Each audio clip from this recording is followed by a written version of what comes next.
सुनाते हैं जिसका नाम है टोपी वाला और बंदर।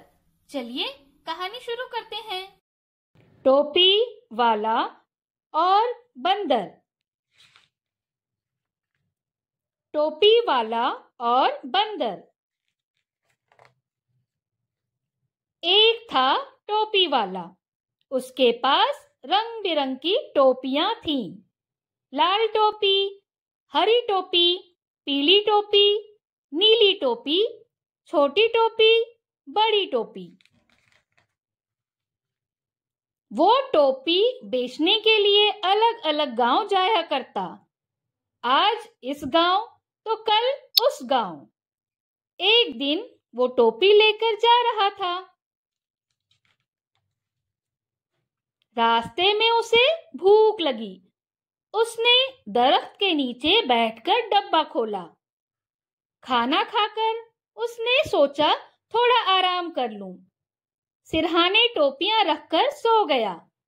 दरख्त पर बंदर देख रहे थे। टोपी वाले के सोते ही बंदर नीचे आ गए। किसी ने लाल टोपी पहनी, किसी ने हरी टोपी पहनी, किसी ने नीली टोपी पहनी, किसी ने पीली टोपी पहनी। छोटे बंदरों ने छोटी टोपी पहनी, बड़े बंदरों ने बड़ी टोपी पहनी। टोपी वाला जागा। उसने देखा सब टोपियां गायब है। टोपी वाले ने इधर उधर देखा, टोपियां दिखाई नहीं दी। उसने ऊपर देखा, बंदरों ने उसकी टोपियां पहनी हुई थी। टोपी वाले को दरख्त पर चढ़ना नहीं आता था। अब क्या करूं, वो सोचने लगा।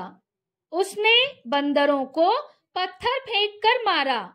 बंदरों ने दरख्त के फल टोपी वाले को फेंककर मारे।